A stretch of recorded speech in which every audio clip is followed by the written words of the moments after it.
নমস্কার। আজ রথযাত্রার বিশেষ উপলক্ষে আপনাদের সবাইকে জানাই আন্তরিক প্রীতি এবং শুভেচ্ছা। প্রবাদ আছে, রথ টানলে দুর্গা আসে। অর্থাৎ মা দুর্গার প্রতিমার কাঠামো পুজো শুরু হয় আজকের এই বিশেষ দিনটিতে। আজকে আমি এই রথ নিয়ে কিছু আলোচনা করব। যারা জানেন তারা তো জানেন, আর যারা জানেন না আশা করি তারাও নতুনভাবে একটু জানবেন। এই রথযাত্রার একটা বিশেষ মাহাত্ম্য আছে। হিন্দু দর্শনে এই রথযাত্রার সঙ্গে জীবনবোধের তুলনা করা হয়েছে।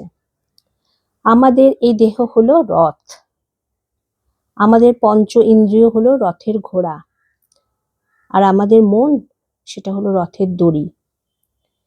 এই দিনে আমরা আমাদের এই মনরূপ রশ্মি স্বয়ং প্রভু জগন্নাথ দেবের হাতে তুলে দিই। মনকে ভগবানের সঙ্গে যুক্ত করার এই প্রতীকী প্রক্রিয়াই হলো রথের দড়ি টানা। আর এই দড়ি বা রশি টানার পুণ্যফল অপরিসীম। পুরাণ মতে পাপের ক্ষয়, পুনর্জন্ম থেকে মুক্তি, অশ্বমেধ যজ্ঞের সমতুল্য, রথারূঢ় জগন্নাথ দেব দর্শনে সমস্ত পাপ ধুয়ে মুছে পরিষ্কার হয়ে যায়। এই হলো তো আমাদের বিশ্বাস। এবার আসি রথ সম্পর্কে।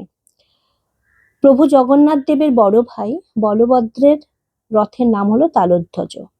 ৪৪ ফুটের এই বিশাল আকার রথ এর ৭৬৩টি কাঠের টুকরো দিয়ে তৈরি। এর ১৪টি চাকা।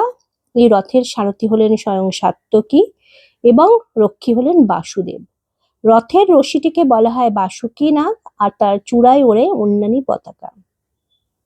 এই রথে বলরামের সঙ্গী হন কার্তিক, গণেশ, সর্বমঙ্গলা, মৃত্যুঞ্জয় সহ মোট ৯ জন দেবদেবী। বোন সুভদ্রার রথের নাম হলো দর্পদলন। ৪৩ ফুট উঁচু, চাকার সংখ্যা ১২টি। দর্পদলনের রশির নাম হলো স্বর্ণচূড়া নাগুনী এবং পতাকাকে বলা হয় নদম্বিকা।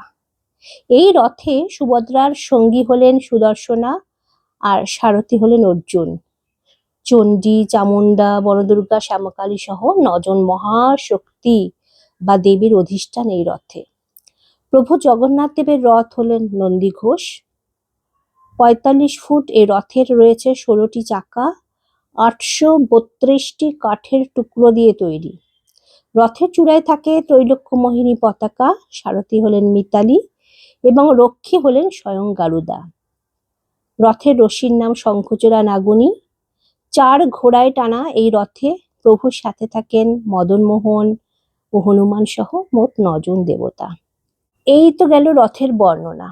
তাই এই বিশেষ দিনটিতে রথের রশিতে টান দিয়ে প্রভুর কাছে প্রার্থনা করি সকলের মঙ্গল হোক, কল্যাণ হোক। জয় জগন্নাথ, জয় জগন্নাথ, জয় জগন্নাথ।